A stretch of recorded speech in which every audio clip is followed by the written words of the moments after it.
Hello मित्रांनो, नमस्कार. तुमचा मित्र अजय.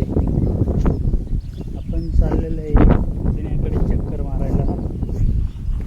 त्याच्यामध्ये थोडेसे काळे पाखरं दिसले, त्याच्यामुळे बोललो एकदा चक्कर मारून. हा जुना प्लॉट आहे, बघू शकता. फोटो एक नंबर झालेला आहे. हा घरापर्यंत आहे. 1 एकरची कुंडी, ही 1.5 बिघ्याची. हा नवीन प्लॉट आहे. याच्यात शेणखत टाकलेलं आहे. याची पत्ती बघू शकता तुम्ही किती मोठी झालेली आहे. अजून एक याला खाण्याचा डोस होणार आहे, 16-16 आणि युरिया असा एक खाण्याचा डोस आपण उद्या देणार आहोत. प्रत्येक 15 दिवसांनी आपण त्याला खाण्याचा डोस देतो. पण 30 दिवसामध्ये माल कटिंगला येऊन जातो आपला. तुम्ही बघू शकता याचा काळोखी, याच्यात जास्त हिरवापणा आहे आणि याच्यात पिवळापणा जास्त झालेला आहे. कारण की याचे 15 दिवस होऊन पूर्ण झालेले.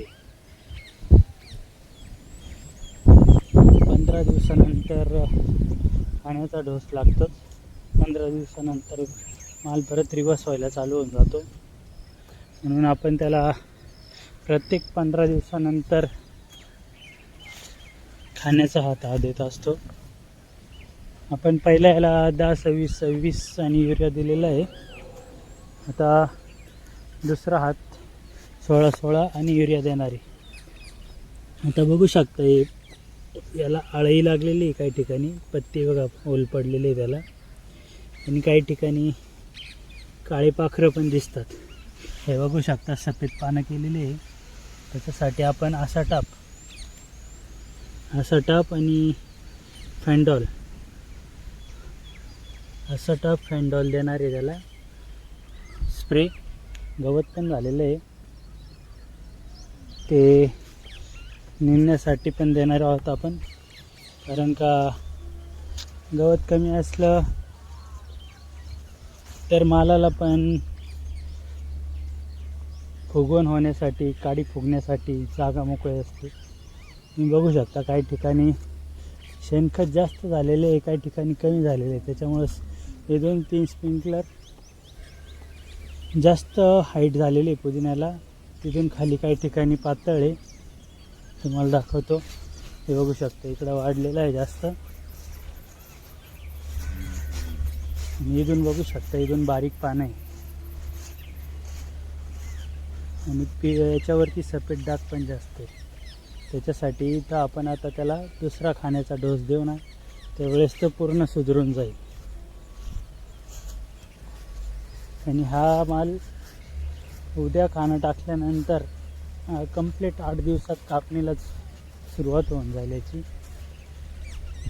त्याच्यात या वावरांमध्ये जास्त लोहाळीचं प्रमाण जास्त आहे. बघू शकते बघा लोहाळी किती आहे. हे उपटून घेण्याशिवाय पर्यायच नाही आहे याला, कारण का पावडरीने लोहाळी कमी होत नाही. बाकीचं गवत हे याला मी टरका मारेल आहे, पिवळं पडलेलं आहे. बघू शकता तुम्ही, हे बघू शकता इथं पण पिवळं पडलेलं आहे. आणि लोहाळीला काहीच फरक पडत नाही. त्याच्यामुळं आपण निंदणी ही करूनच घेतो. 1000-2000 जास्त जातात, पण वावर आपलं फ्रेश दिसतं आणि मोकळं दिसतं. आपल्या अशाच रूटीन पुदिन्याच्या बघण्यासाठी फॉलो करा आणि कमेंट करून सांगा तुम्हाला अजून काही माहिती हवी असेल तर. तुम्ही बघू शकता माल कसं झालेला आहे, हे बघू शकता जुडीच्या हाईटचं झालेलं आहे. इथं आपण मोठ्या प्रमाणावर शेती करतो पुदिन्याची, त्याच्यामुळं तुम्ही फॉलो करा आणि कमेंट करून सांगत जा तुम्हाला कोणत्या विषयावर माहिती पाहिजे आहे पुदिन्याची. चला फॉलो करा, लाईक करा आणि कमेंट करा.